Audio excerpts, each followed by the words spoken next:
meeting so early morning. No, it's fine. It's fine. Yes. 9 is usual. Yeah. All right. I also just finished my statistical method class teaching today. Ah, And then wow. after your session, I will have another class, environmental economics. My goodness.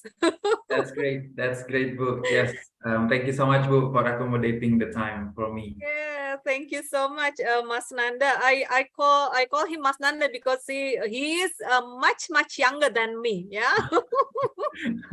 But If, I still have yeah. so many things to learn, Bu, from you and from the others. No, no, but no, no, please allow me, Mas Nanda, to read your short bio a bit, Mas Nanda. Okay, good morning, everybody. Assalamualaikum warahmatullahi wabarakatuh.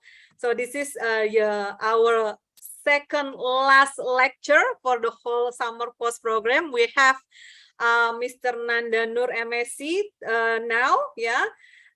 Mr. Nanda Noor is the Sustainable Business and Corporate Engagement Manager in WRI, ya, World Resource Institute Indonesia chapter, ya, in Indonesia, ya.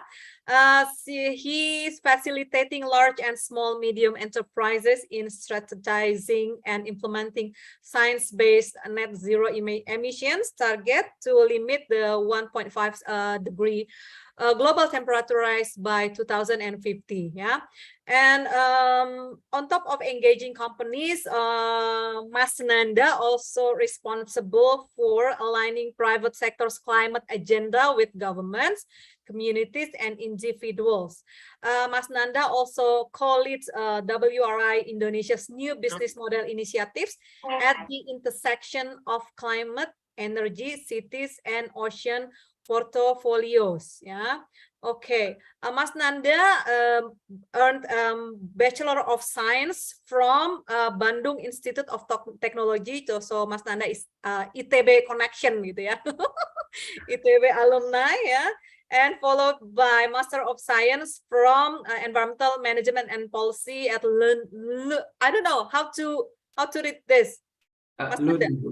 Lund, Lund. yeah, Lund University at Sweden, yeah, and with thesis on governing Indonesia's REDD plus implementation and climate smart agriculture. Yeah, he is an accredited sustainability management certified professional and has helped publish a nature-based entrepreneurship ideologue. And this is interesting.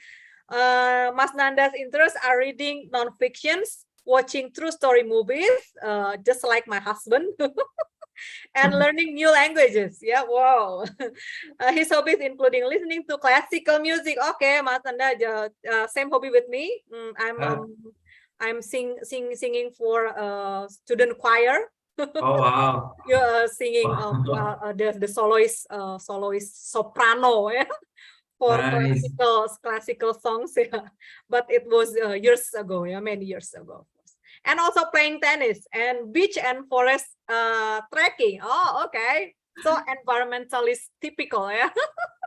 All right, Mas Nanda, time and place are yours. Thank you so much, Bu. I mean, that's a bit of my background that might be changed a bit because of the pandemic.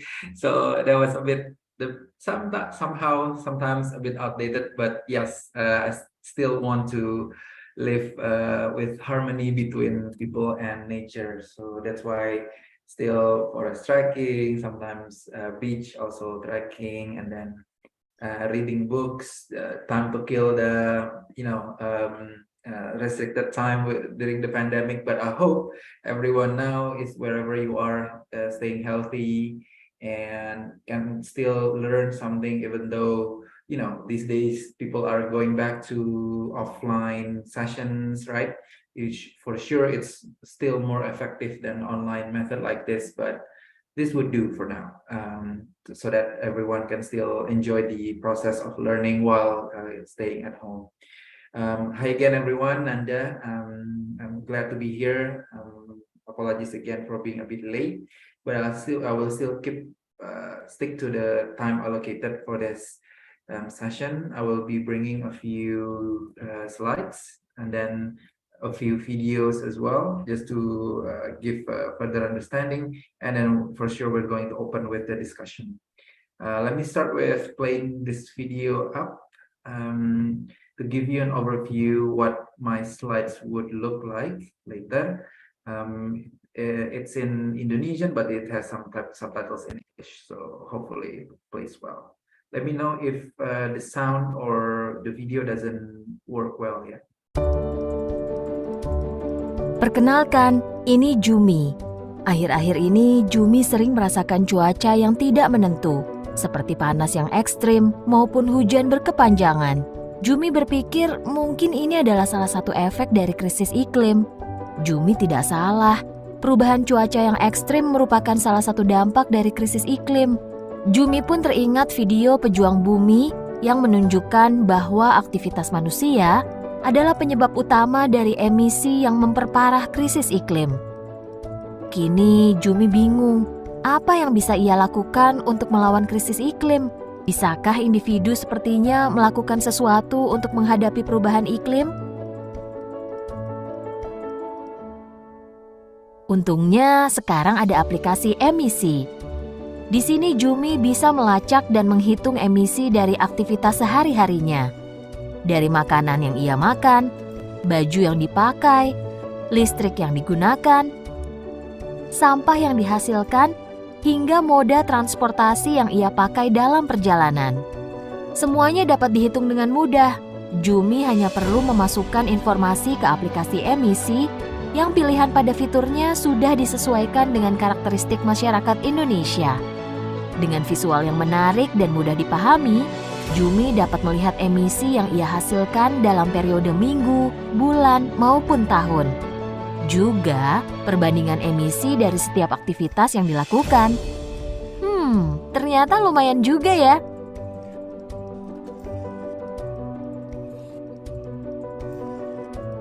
Tapi tenang, aplikasi ini juga bisa membantu Jumi untuk mengurangi emisi. Dari informasi mengenai mengubah aktivitas menjadi pilihan yang lebih ramah lingkungan, hingga ajakan untuk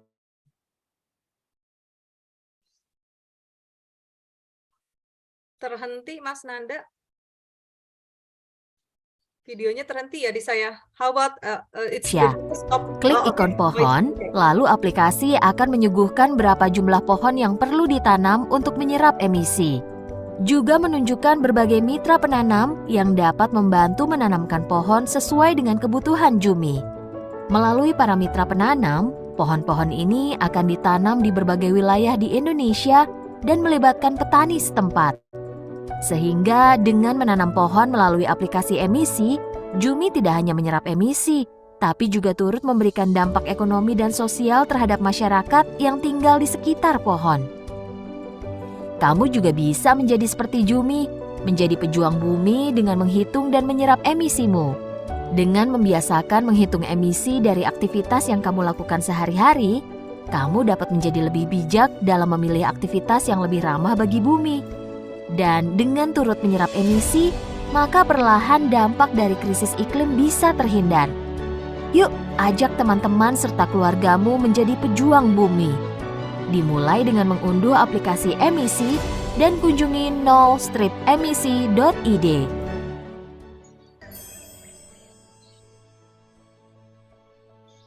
Okay, thank you. Yes, so that's a bit of a background of what me and my team has been doing, and then how it relates to the bigger demand out there to have more climate action conducted by individuals. So that's a bit of a visual thing, and then we have several slides to share, and here we go. So it's practically an ideal situation where climate change, especially with the ending of COP27 just a few days ago, for people to really have this decade as a decade of action, no longer a time for us to delay, because the more we delay, the more difficult it is to get a momentum of solutions, and also the more difficult it is to fight climate crisis, because the impact has been, accumulated over time, and it's much more difficult to get into the 1.5 degrees Celsius target. So one of the main ways that WRI Indonesia as a research institution is always doing is to estimate carbon footprint, and make it easily and accountably, because it's the basic for how we manage emissions. We have to know how much is it first.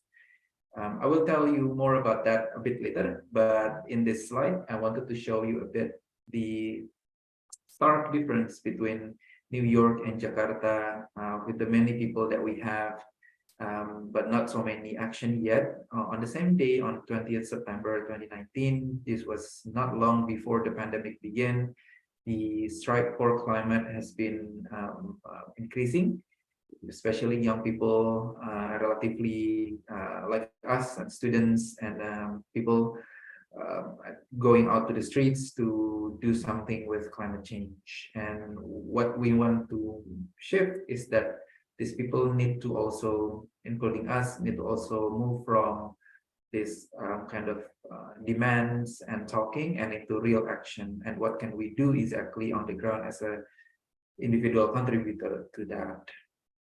Again, with the pandemic happening and then the global recession also almost happening, then the shift of the shift of financing and solutions might be moving towards that direction. But again, climate is still one of the main foundational work that people have to get involved in order to maintain the stability of the economy and social prosperity.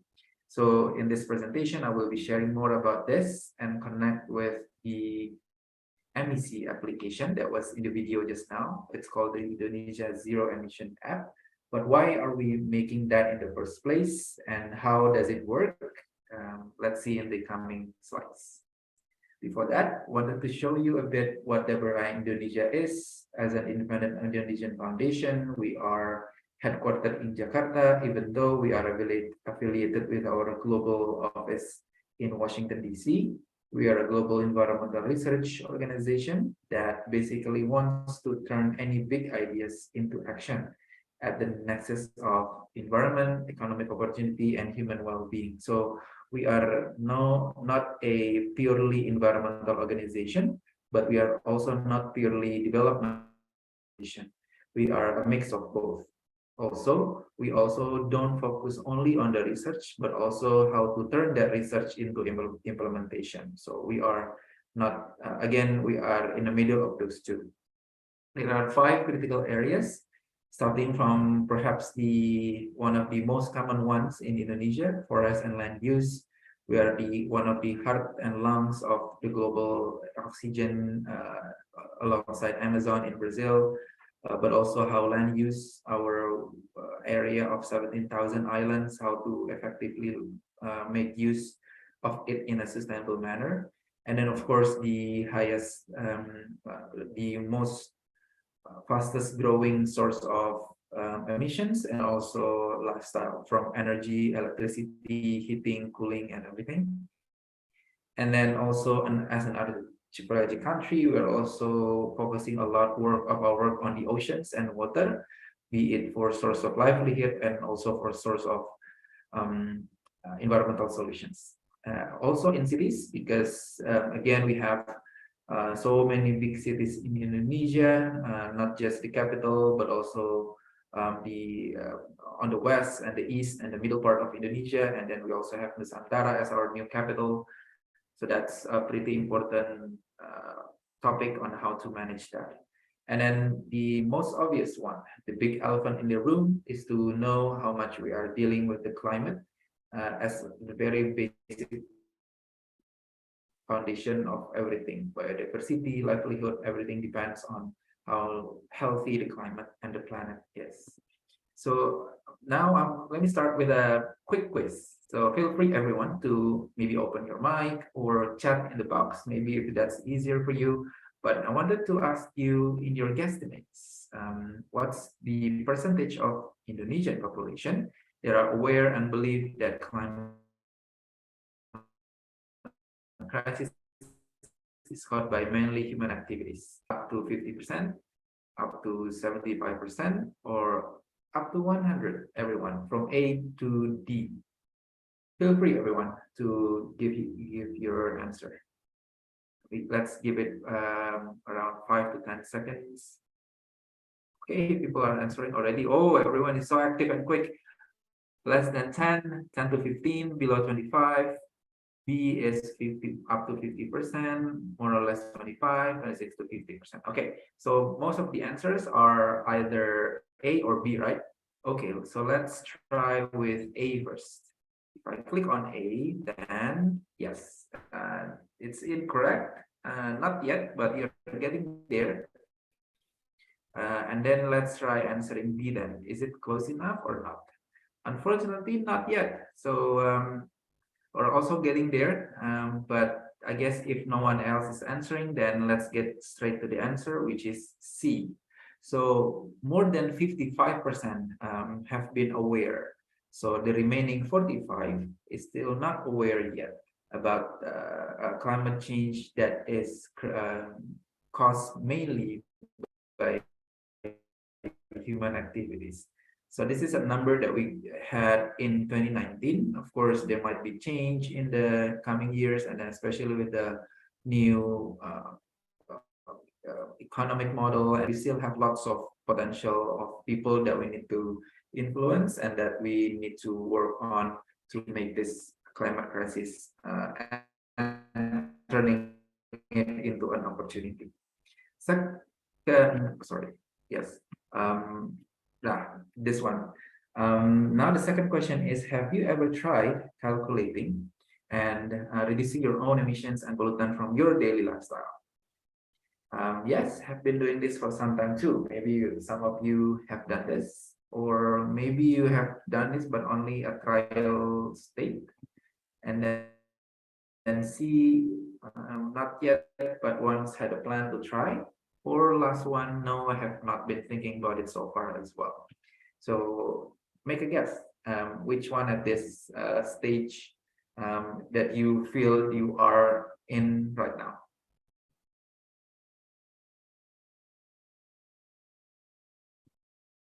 There's one answer saying no, another saying yes by measuring body weight. Oh, that's interesting. So yeah, let's see if you are answering no, but maybe you have had a plan. Then yeah, no worries. It's better to catch up rather than not doing at all, right? So, and if you answer yes, sorry, if you answer yes, then congratulations. I mean, you are making one of the first moves for climate crisis solution. And like any other WRI Indonesia staffs, your lifestyle has begun to be more sustainable, even though it's not easy. The question is, have your actions been based on science and technology? We want to know if what you're doing is enough or can still be improved. So what's the story? Or what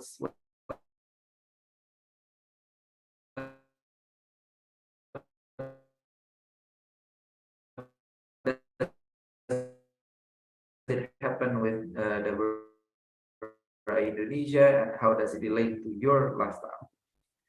Under meaning reduction of emissions that we are achieving from our projects, such as trying to help avoid deforestation or transitioning from coal and fossil fuel to renewable energy. It doesn't negate our activity to reduce that emissions, doesn't release emissions that are more than the reduced emission itself. So it doesn't get negated.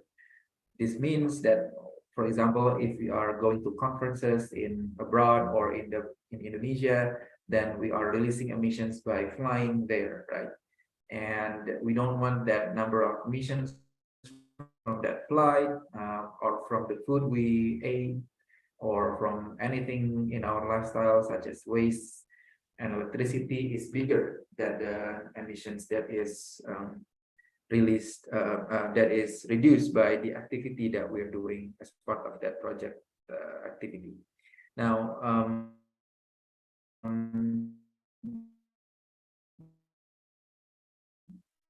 Then we want to avoid not entirely practicing what we preach.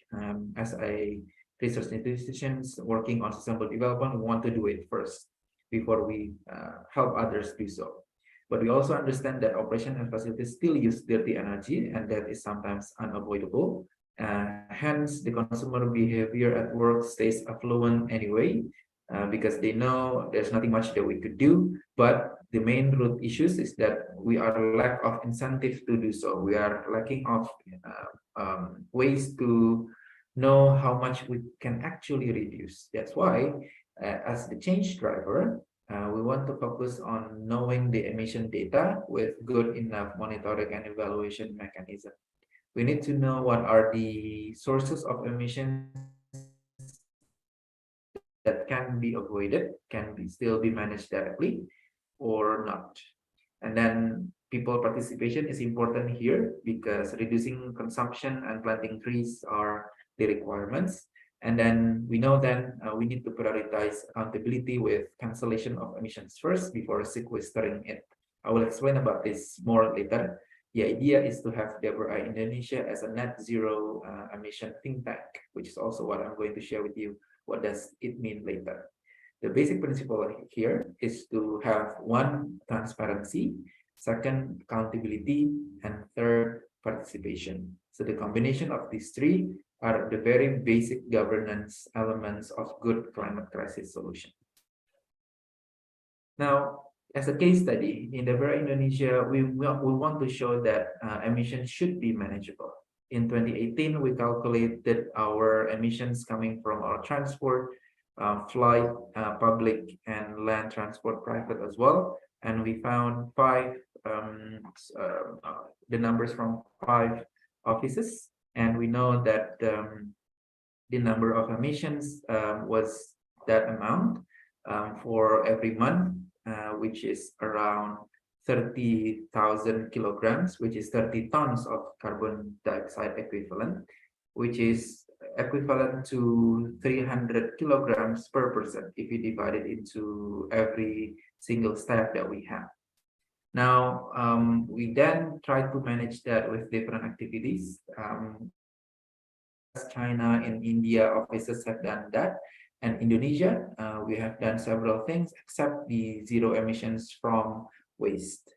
For now, we have managed to make sustainable land transport as a method. Even this morning, I saw some of our staff going to the office using bicycle that helps reduce the emissions, and also carpooling mechanism, going to office from instead of each and everyone bring their own car, instead bringing each one, and then sharing the car together. And then we also publish our low emission food policy by no longer allowing our staff to order red meat during our conferences. So we shifted into white meat, or even better, several types of seafood and also vegetables and fruits, because those have way lower emissions than red meat. And then conscious consumerism as well. We no longer give goodie bags and tumblers even to participants of our conferences and workshops, because we know people have those already. So we instead shifted into adoption of trees. Also low emission flight policy, so we cannot anymore bring lots of people to different locations if they have the same purpose. So instead of flying 5 people, we only can fly maximum 3 people if those 3 people have the same purpose of business trip. Also, we are purchasing renewable energy certificates that are from PLN, the state utility firm, for making energy efficiency and renewable energy in our office. And then sustainable mindset, the last but not least, is pushing champions of agents of change in the office using MEC application that I will be sharing with you what that application is about, which is from the foundation of the video that you watched in the beginning. The principle is to improve productivity. So no no compromise in productivity, even though people are shifting their behavior and also canceling emissions in the first place. So this is the basic principle. It's knowing that every single lifestyle have emissions to it, different mode, different kilometers, different kilograms of use of public transport, private transport, purchasing food, electricity, and fashion. The number varies a lot in terms of gram of carbon dioxide and its pollutants, depends on the consumption factors. So it releases CO2 to the atmosphere in addition to other pollutants such as SO2, NOx, CO, and PM2.5 with various different impacts, not only climate change, but also directly to people's health. And then on the other side of the same coin, a tree planting program for nature-based solution from planting trees. It has sequestration capacity per tree and per year, which is varies also, depends on the growth factor of each tree. And if we are putting this number together, then we can have an equalized number of zero between what is being released to the atmosphere and what is absorbed back from those atmosphere using trees. So the basic principle of this is carbon neutrality and principally offsetting. But we wanted to address the behavioral response of people. So if I plant 1 or 10 or 100 trees at my backyard and school and office, would it be enough? Or instead, maybe I should be planting 1,000 trees. So don't be happy yet, because you might still need to do a lot more. And also, if I want to act more on climate, which action should I take? What kind of tree should I plant? What kind of emission from which type of lifestyle should I change? So those kind of questions should be the answer. And city planning, I wanted to bring you to one of the main topics. So out of all those source of emissions from daily lifestyle before, I wanted to highlight transportation case in this session. I chose this because I guess this is something that we are seeing as increasing again compared to before the pandemic period. I mean, during the pandemic, we keep on consuming food, we keep on wearing clothes, we keep on using electricity anyway. Of course, we keep on producing waste anyway. But what we were not doing during the pandemic is having lots of mobility and transport, right? Because we need to limit it. But we are now looking at the world opening again. So we are looking at transportation emissions going up very, very fast again. So this is why I wanted to address this specifically. So in transport world, city planning is very important. Avoiding, shifting, and improving are the three methods that we can use to reduce emissions coming from our transport. Avoid unnecessary transport or minimize the travel due to integrated development of the city. Shift your transport vehicles into non-motorized, such as walking or bicycle, or taking a shift into still a motorized transport, but from private to public transport. Also, improve it by, even though you are still using private vehicle, move into electric ones. Again, it's not perfect because if electric vehicles still use fossil fuel and coal as the generator of the energy, then it's still considered high emission. But at least it doesn't release pollution in terms of the impact to our health. So that's why all of these activities, among others, they have reduced emission and co-benefits that are not always about climate. So we're looking now at the fact that Indonesian cities are among one of the highest in Asia in terms of concentration of pollution, PM2.5, and how much does it relate to the local economy, and also its impact to from the least desirable into most desirable is from shifting from private vehicle into flight into public transport, cycling, and even best is the pedestrian one. So now calculating GHG emissions and all pollutants from land transport. Again, as I mentioned, there are GHG and also conventional pollutants. One aspect of it is for climate crisis, but another is for pollutants. Please do not interchangeably use emissions and pollutions because they have slightly different meaning. Greenhouse gas emissions leads to climate crisis. Pollutants lead to health crisis. But if we are damaging the climate, it will amplify the effect to the health. So it's also important to also address the climate issues. So from land transport, we can use top-down and bottom-up approach from how many liters of fuel that we are using, so that we can get a fuel-based approach, and also the distance-based approach to that calculation of emissions. And this is how we are calculating it. So basically trying to find how many distance of kilometers of trip that is being used, and then how much electricity and fuel being consumed for what type of transport mode, and then multiplying it by the emission factor for each fuel and electricity type, and then how many people are traveling together in each of those trips.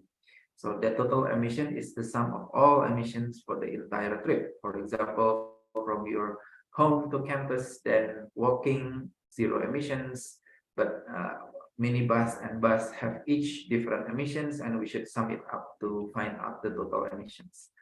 These are the numbers that we are using from various research that we have done from car, minibus, even car have difference between gasoline and diesel for its fuel and electricity consumption factor, hence the emissions. And then taxi, bus, motorbike, electric train, even angkot also have different emission numbers. So we need to be able to know which goes to which. Even after knowing the type of transportation mode, we also need to better know what type of fuel that is being used. Is it the premium or is it the Pertamax? Depends on which quality of gasoline, that we know slightly different equivalent of emissions from each liter of use of those energy. So that helps a lot also to support the accuracy of that emission calculation. This is the example of calculation with the same equation that we did in the beginning. So from 10 kilometers of distance, car and bike, and then electric train, what's the energy conversion, kilowatt hours or liter of energy used, and then what's the emission factor for that. And we have total emissions for everyone, and how much is it in terms of the emissions from each of the passengers. We got emissions per person per trip per day. And then if we are putting it into weekly and monthly and yearly emissions, we can multiply it so that we know how much emission is being released by that same person for the entire year, for example.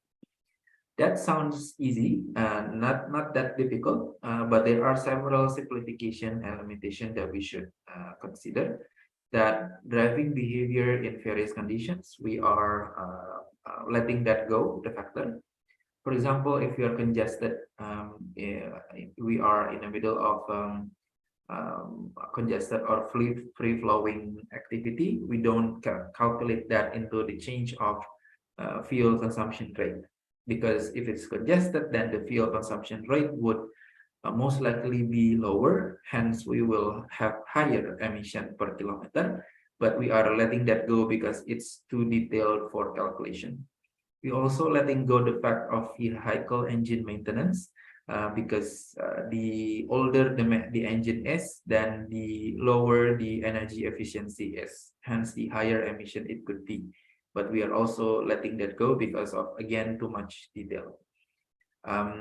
Yeah, and then some limitation exists, such as Indonesian data may be lacking a bit for its emission factor. So sometimes we are using regional or global numbers.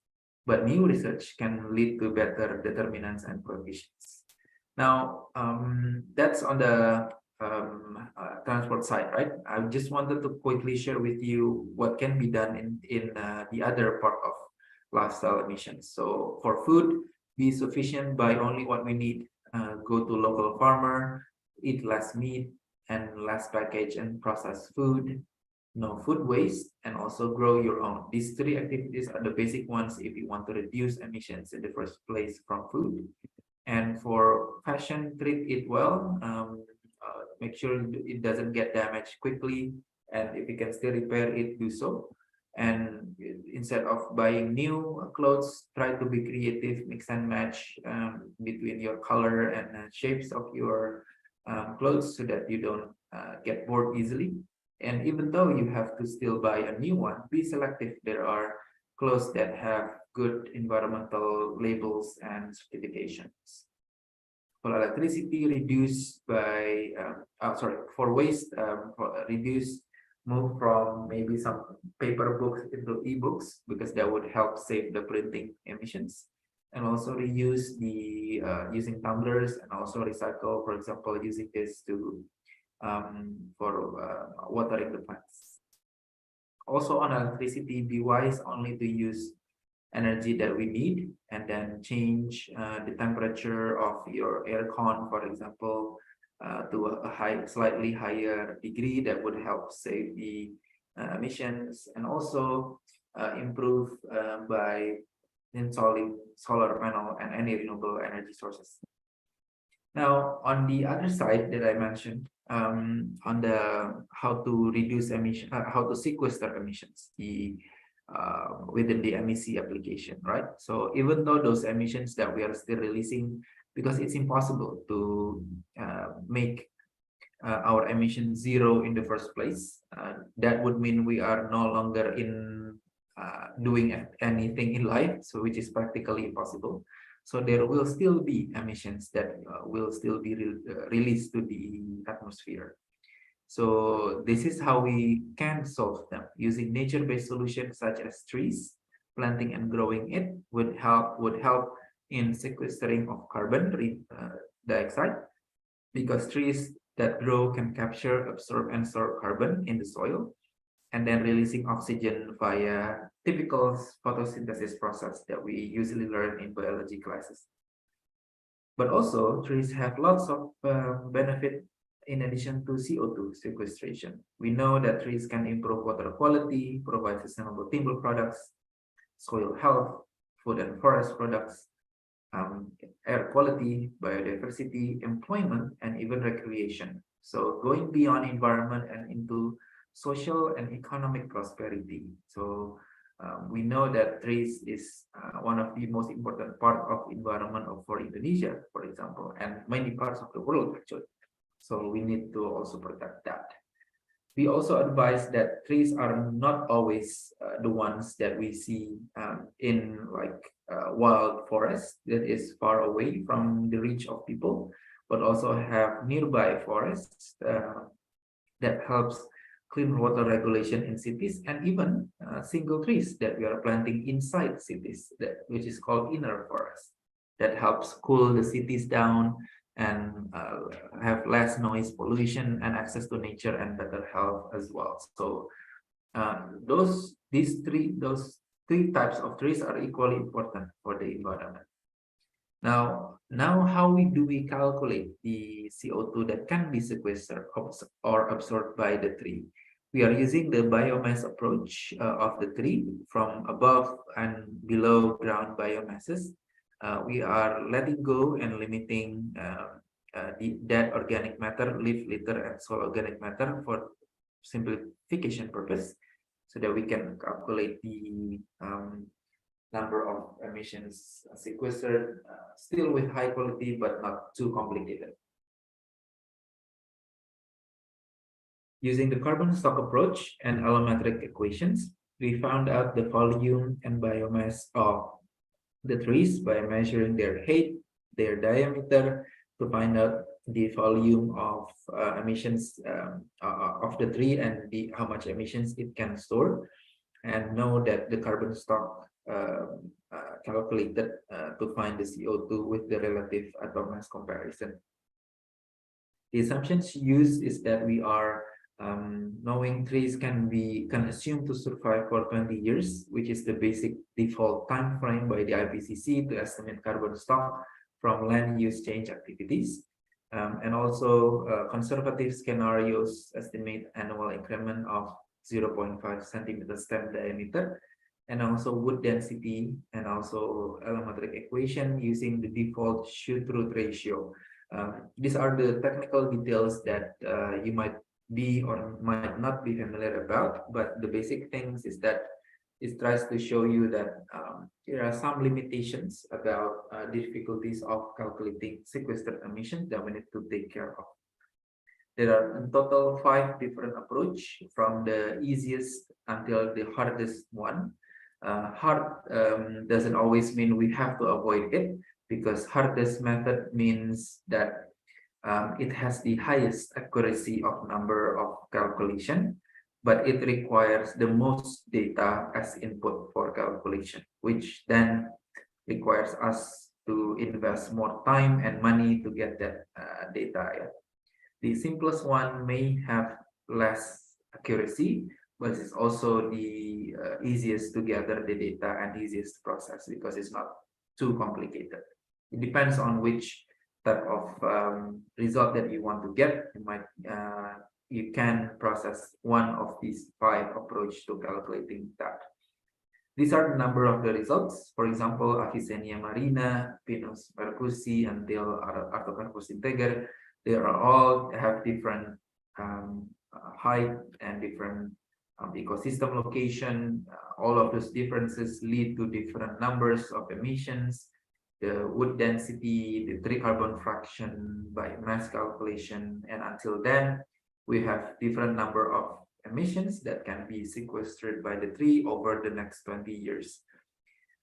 Among these 5, 51.1 by Pinus percusi in Aceh is the lowest, and then the highest would be in South Sumatra, 146.8 kilogram carbon dioxide per tree.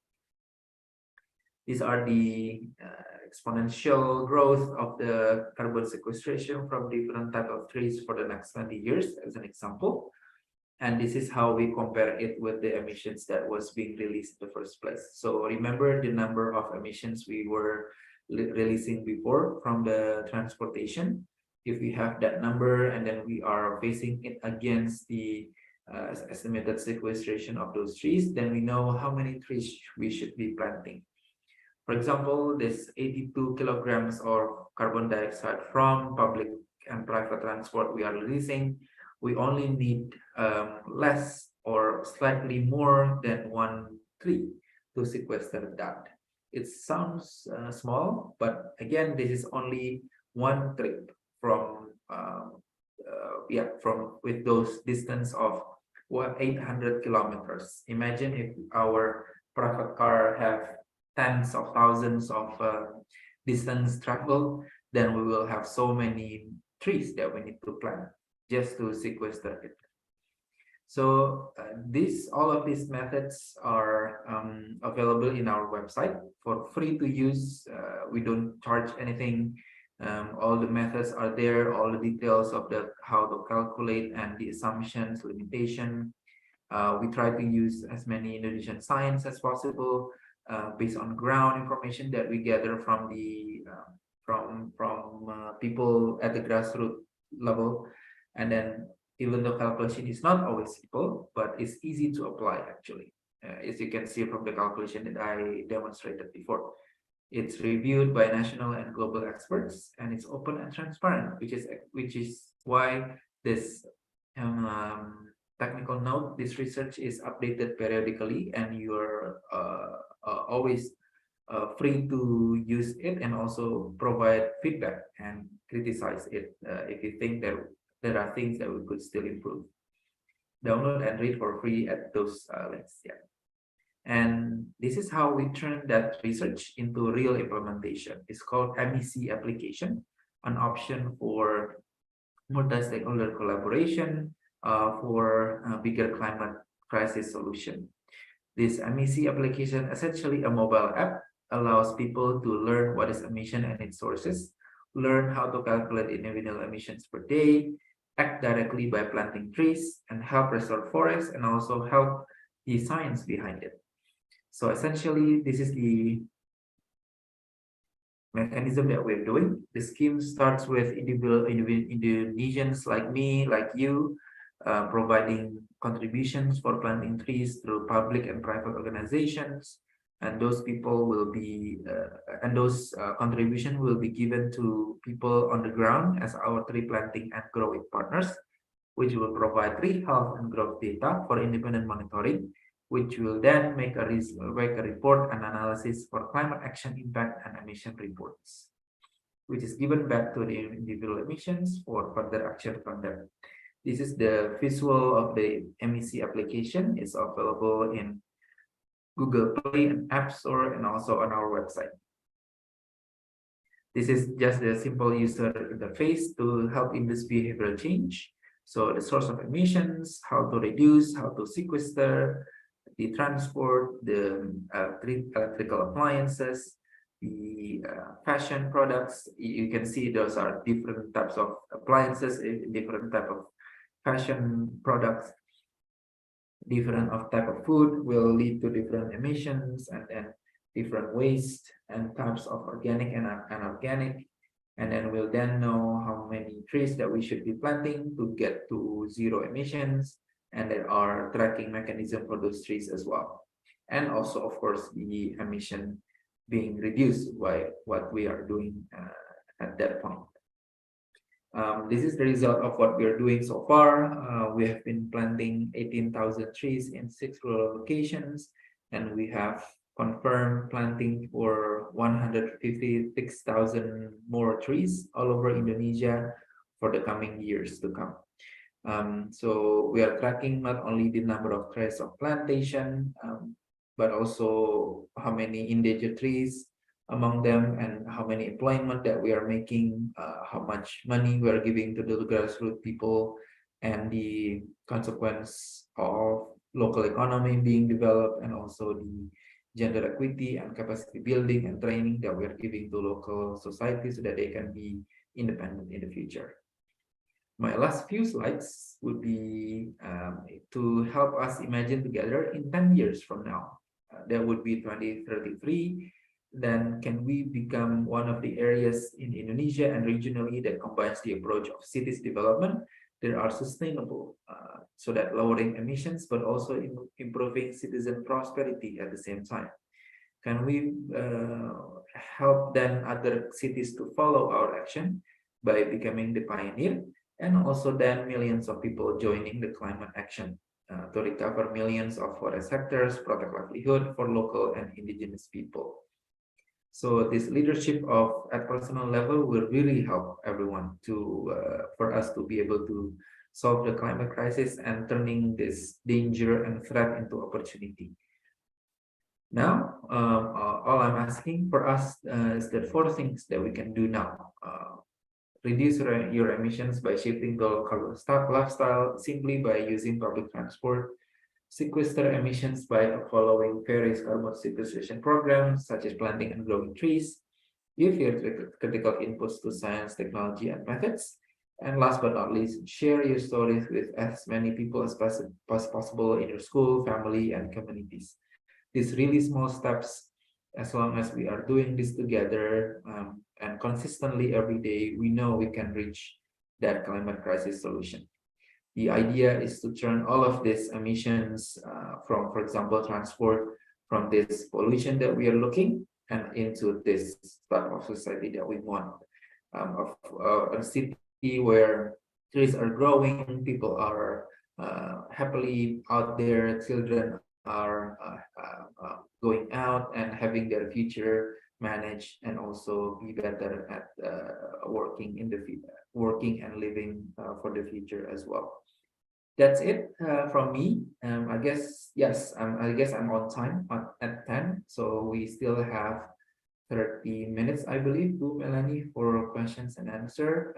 I hope that gives you some glimpse of what we can do as individual and also as communal organization to address climate action. But yeah, thank you for everyone, Earth warriors among us. So looking forward to the discussion if you have any question or feedback. Thank you, Bu Melanie, back to you. Thank you, Mas Nanda. Very interesting. Yeah, very interesting. And Mas Nanda, I'm so upset that I can't download the MEC apps because you know it said that this is not available in your country. I don't know. This handphone I bought from here, but you know I always bring it to Australia, and then maybe because it's so long, it's Australia now it treat me like an Australian, and I can't download these apps. Yeah. Yeah, maybe you should change the phone's region setting first, Bu. Somehow, yeah. All right. But I don't know exactly how. But let me see if there are cases like this that we know, and we will let you know how to solve that. All right. All Yeah. right. Yeah, very interesting. Guys, before we start the question and answer session with Mas Nanda, with Pak Nanda, please fill in the attendance form. Yeah, I already sent it to you at the Zoom chat, please, and it's already opened by Mas Arif. So please fill it in now. Otherwise you will forget, and then you will ask me, ma'am, sorry, I forgot to blah blah blah. Okay, I don't want to hear that. All right. Okay, Mas Nanda, there are some questions already. Mas Robi, Pak Robi Fauzan, maybe you want to directly ask Pak Nanda. You directly address your question to Pak Nanda. Pak Robi, are you still here, Pak Robi? Pak Robi Fauzan? Okay. Yeah, okay, Pak Nanda. Any question ini? Pak Robi. Yeah, I agree with you that everything started with how we construct the settlements, or in your presentation, the city planning. Now, the problem is our cities are growing organically. So without proper planning, and if you want to reduce land transport emission, it means that technically we should increase our city density. And by doing this, the impact to the social the social impact will be challenging, because if we are doing penggusuran, let's say, I don't know penggusuran in English, and then conflicts will arise, and then people will start complaining that their livelihood are eliminated by the action. What are the suggested alternative solutions suggested by WRI regarding this? And the second one, I want to highlight, because you say that you are science-based, one of the best tree to sink the CO2 is oil palm, and the second is a lamtoro, or is petai Cina. Yeah. Do you support this? Because you are against our industry. Thank you. That's interesting. Yeah. Very challenging question, yeah, Pak Robi Fauzan. Yes, Mas Nanda, maybe you can address Robi's curiosity. Yeah, thank you, Bu Melanie. Thank you, Pak Robi, for the question. So yeah, it's a long-standing issue, yeah, Pak, to know that cities, again, sometimes it's difficult to change what has been growing in the city. If you want to, sometimes it's still better to have sustainable planning to happen in the first place, rather than whatever that has been growing organically and then move the organic method into the sustainable one. So we believe that with the Nusantara new capital city of Indonesia, hopefully it can help address this issue.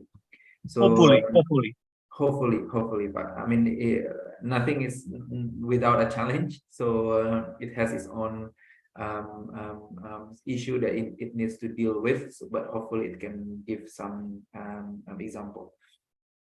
So we believe simply, I mean, on textbook situation, but if we are having lots of people staying in central area of a city, then it becomes so dense, and there are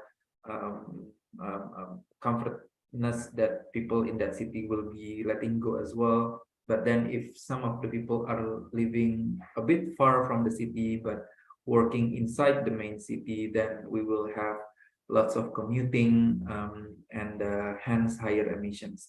This is why transit-oriented development and also public transport system are very important that are integrated with the development of the city. For example, some of our staff actually in Indonesia still have to use their private vehicles, even though they are living outside Jakarta, but come to the office almost every day.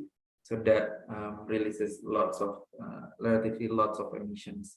So we want to make sure we invite them to public transport use, and also minimize travel to office by shifting it into online hybrid method of working. So hopefully, again, if we don't need to do that penggusuran and all those things that again, the basic principles that the Indonesia wants to push is that even though we are fighting for environmental solutions, we don't want to compromise social and economic prosperity. So we don't want people who are releasing those emissions, then losing their lifestyle and livelihood quality. Again, there is no straight answer to that, but we need to look at each of the city context, what can be done and what cannot be done, and see what's the best solution out of it. So again, if by the end of the day, worst case scenario that we cannot always reduce emissions in the first place, then we can help by sequestering it later, but using those trees and other methods. It's the least that we can do. It's not as ideal, of course, compared to reducing emissions in the first place, but it's still better than doing nothing at all. So I hope that's the kind of message that we can get from this mindset. On your second question, Pak, for oil palm, Lamtoro, yes, these are very interesting. We don't necessarily say we support oil palm plantation, but we also do not say that we fully against oil palm plantation, Pak, because we believe in the balance of growth of economy and society in addition to managing environment. So we want to know if this oil palm plantation, even though it is helping sequester emissions, but it also have some environmental loss and damage it causes. But we know that it's also good for the society and the economy. So we want to know that we are pushing for sustainable palm oil system, which not just corporations, but also jurisdictions and also smallholder farmers, villagers are still involved. So again, we need to look at the very last detail type of palm oil and how it is treated to know if we can really support or not support that activity. But there are principles and science-based framework that we can use to ensure it is good for sustainable development. One of the main ways is to trace the source and supply chain of this palm oil, and then see how much accountability that it has in terms of transparency, and how much it is involving participation of local villagers for the emission, for the management of those palm oil. So yeah, unfortunately, again, there is no single answer to that, Pak Robi, sadly, but there are ways to do it right, and there are ways to do it not so right. And WRI Indonesia wants to stick with pushing for the hard things to stay on the right side. Thank you, Pak. Thank you. Yeah. for the diplomatic and supporting aspect. Thank you. Okay. Yeah, thank you. There is always trade-off between economy and environment, yeah, and the interest of the society. Yeah, always like that. Okay, Noel from Göttingen University wants to ask you, Pak Nanda. Yeah, Noel, Yeah. just ask Pak Nanda directly. Noel, are you here?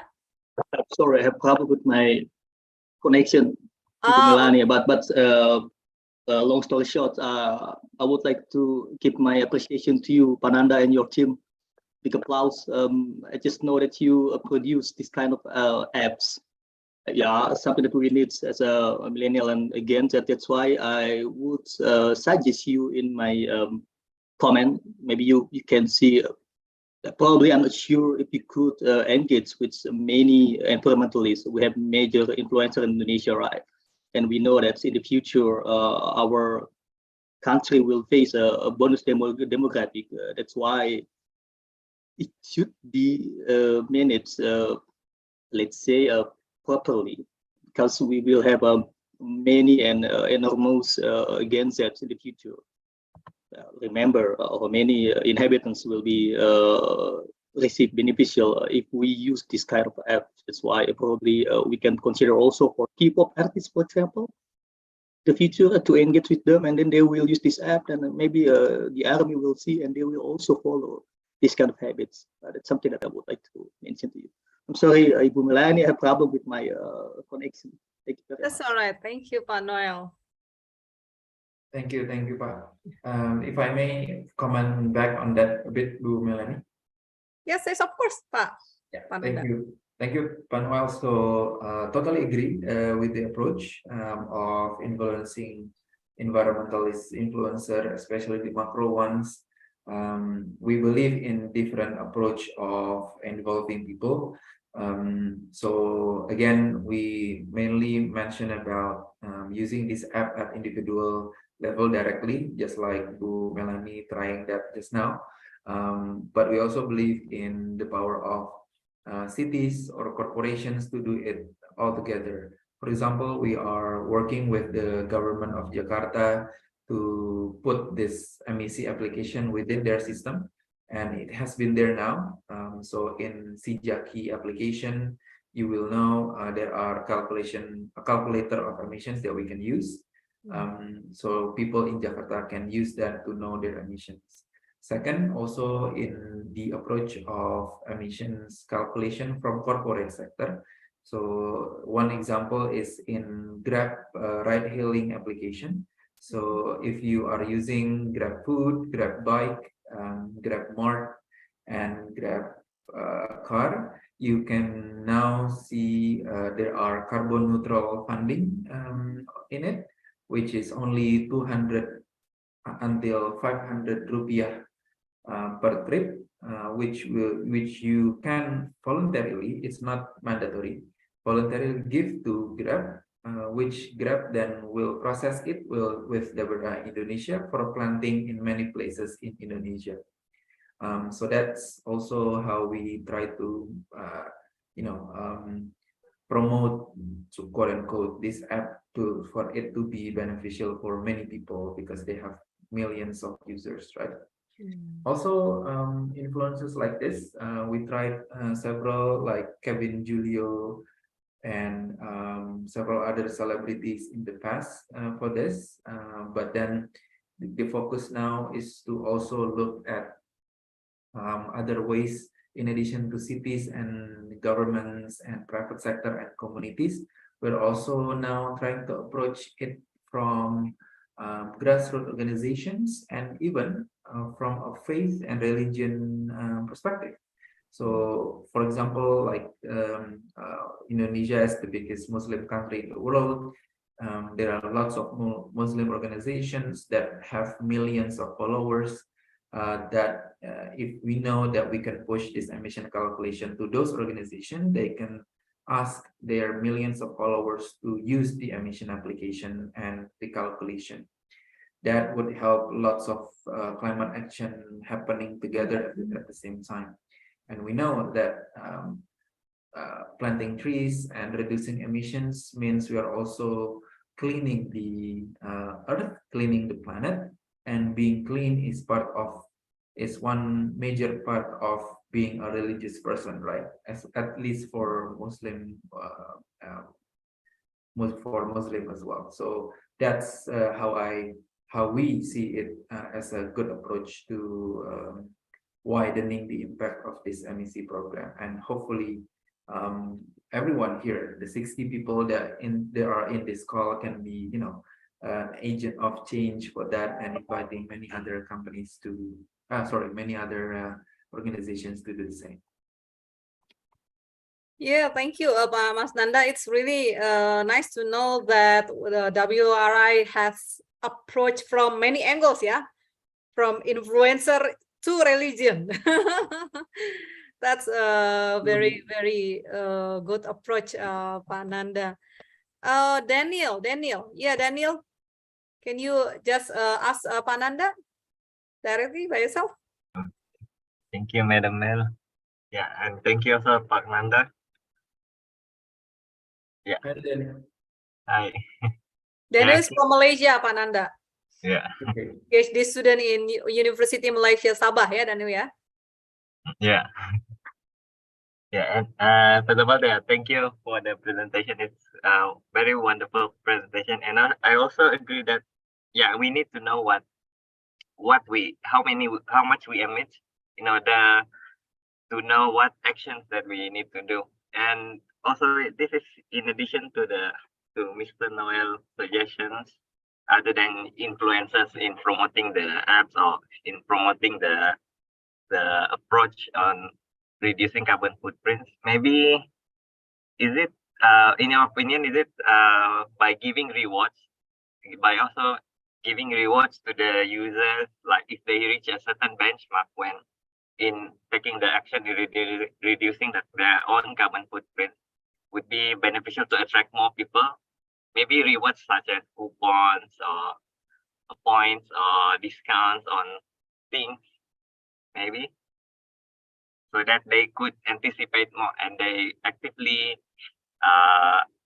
calculating the emissions and actively taking the actions in this effort.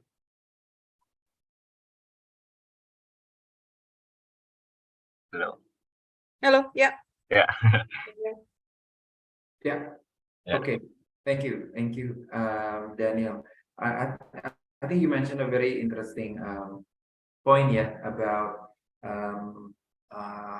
what we usually call push and pull factor for people and organizations to do so, because people don't always see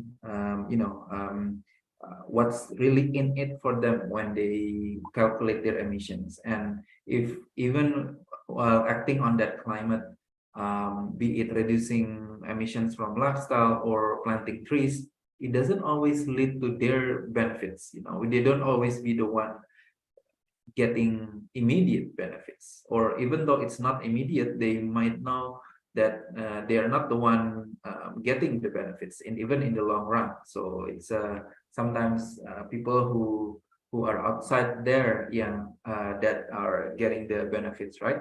So it's difficult to then know the behavior of people, to do this, and we really need to address their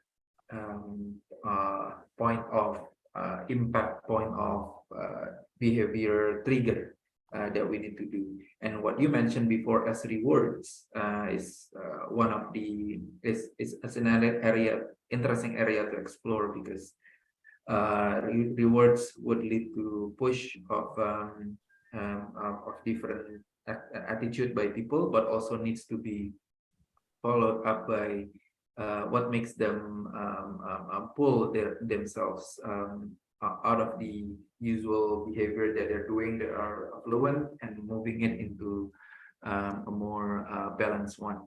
So coupons, discount, yes. We once tried that at certain point, but then because this MEC application is mainly used for educational purpose. So we also don't want people to only rely on the coupons and discount to do the climate action, but because they need to be educated also on how difficult it is or to address climate crisis, but people can still do something about it from pure environmental standpoint, which is the part where people are mostly missing a lot about. So again, attracting more people to conduct climate action is good, but it's not the only thing that we're doing. If we are attracting people, but most of them are attracted not because of the environmental, logic and science behind it, then we are not necessarily being successful in our definition.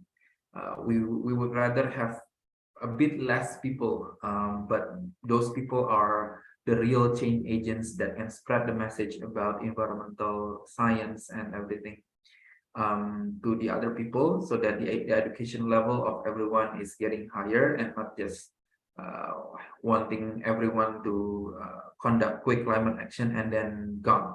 So we want to make this sustainability programs sustainable also in the long run.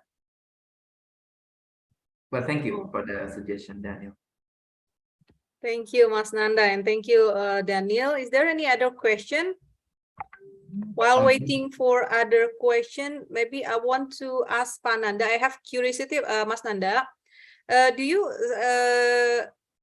ever heard this PT Pertamina and ExxonMobil Indonesia? They are developing this system called carbon capture and storage that they claim can sequester the carbon, the whole Indonesian carbon emission for the next about 16 years permanently.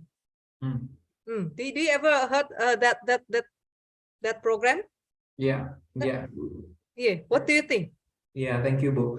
This is a very interesting one as well. Carbon capture and storage is slightly different than nature-based solution. So if I'm not mistaken, the one that Pertamina is referring for CCS is using technology-based solution. So there are nature-based, which is natural, and then technology-based, which is engineering-driven, right? This would require a machine to suck out the emissions from the atmosphere using a very highly intense machine, which is, yes, it's good actually, for the environment to suck out for the machine to suck out the emissions from the atmosphere, but unfortunately we don't see it scaling up yet to happen in the near future. I mean, it's already available in other countries, but in Indonesia, of course, Pertamina can have that power to scale that up and make this a reality, but it would require lots of climate financing. Second, another challenge is that we will have to ensure that because of the high intensity of machine that is being used to suck out that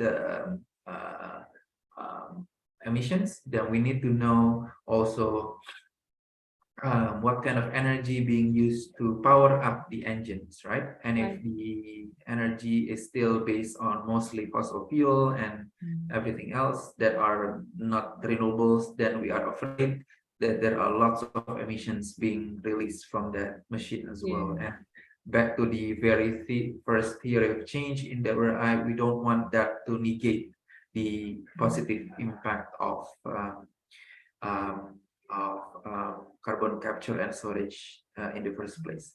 I mean, these are just two concerns. Other than this, we also need to look on many things such as regulation or people's behavior on it, using that machine and stuff. So I guess we need to be optimistic but also careful at the same time for this to have a solution. And one last message from me on this is that we really need to focus. I mean, that would help for emissions that have been released to the atmosphere. again, in my previous presentation, we always need to focus on canceling emissions in the first place, avoiding it to be released in the first place, because it's much easier to do so actually, to rather than sequestering or capturing and storing that emissions after it is being released. So, but that requires a lot of behavior change, lots of capacity by people as well to do so before to ensure it's being done well. All right, thank you, Mas Nanda. So yeah, that's the main point, yeah, of your Pak Nanda's message today is reduce first, yeah, before sequestering, because we think about sequestration. All right. Is there any question, any other questions from you guys? I think Before Daniel had a follow-up question. Yeah, Daniel. Yeah, Daniel? Yeah. You're still unmuted, Daniel. I think it's Noel. Oh. Yeah. Oh, yeah, sorry, Noel. Noel. Sorry. Yeah. Yeah. Noel, could you please ask Pak Nanda directly? Alright. Well, Pananda, I just consider about our current development in digital technology. Maybe you also aware about peer-to-peer lending, right? That we have many peer-to-peer lending to raise fund as a crowd fund. So probably it would be a robust strategy in the future for WRI to engage many enthusiasts. We would say it enthusiasts, right? Because we could use this money after you pulling from the enthusiasts and then distribute to the needed person. I mean, there are many smallholder farmer, as you mentioned, and also we need to restore our environment in the forest and so on. I'm not sure. Probably it would be difficult because Indonesia we need to ask and also receive the approval from the OJK. I'm not quite sure what's the English of OJK. Then maybe it is also a kind of a good strategy for you and your team to develop this journey of this. Thank you. Thank you. Yeah, thank you, Pak Noel. Actually, that's actually something that we have been doing for some time. So the app itself is open for crowdfunding. So if you later have the chance to process the application in your phone, then if you found out already the number of emissions and how many trees, then there are options for you to give voluntary funding for planting those trees. And when you process it with our partner at wecare.id, then they will be giving your funding to the organizations on the ground to reduce those emissions by planting those trees. We're also those partners are smallholder farmers that you said. They are the one who restore our forests. So yeah, we believe this approach, like you said, is effective in progressively growing the program towards sustainable development without neglecting the organic way. So thank you for that validating kind of our progress and approach. So hopefully we can do this more in the future. Thank you, Mas Nanda. Noel, I'm just curious, are you joining us from Germany or you are now in Indonesia? Noel, Mas Noel? Yeah, I just returned from Germany, Ibu Melani. Just joined from Germany? No. I'm already in Indonesia now. Oh, you're already in Indonesia. Germany. Yeah. Oh, okay. Yes, I'm still yeah, have many... because I'm curious. Yeah, in Germany it will be very early. yeah, you're right. I'm sorry, I can't open this cam because since I returned to Indonesia, there are many issues with the internet connection. Yeah, I understand that. Okay. Now it's already almost 10:30, so this is the end of this session. We want thank you so much, Mas Nanda, for giving us all of us here very interesting, very fruitful, very inspiring lecture today. on behalf of IPB, thank you so much. Big applause for Mas Nanda today. Thank you, Bu Melanie. Thank you, everyone, for the attention. I apologize if something are mistaken or imperfect. But looking forward to our climate action together. Thank you, Bu Melanie. Thank you, IPB, for inviting me. Thank you. And Noel gave you, I don't know, something in Yes, Swedish language. yes. What does it mean? Thank you so much. Oh, Yeah. okay, all right. Okay, thank you, All right. participants. Thank you Please so don't much. forget to fill in the attendance form, yeah. Okay, Mas Nanda. Hopefully, in the next the future summer courses, Mas Nanda always becoming the finale, the finale of our lecture, and we hope that it will be always like that, Pak Mas Nanda, jangan bosen-bosen to always join our summer course, because it's very, very useful, what you deliver today, and always another great lecture today. Thank you. Thank you so much. Take care, everyone. Bye-bye. Have a good day. Bye-bye. Thank you. Thank you, Bu Melanie. Thank you, Mas. Okay, everyone.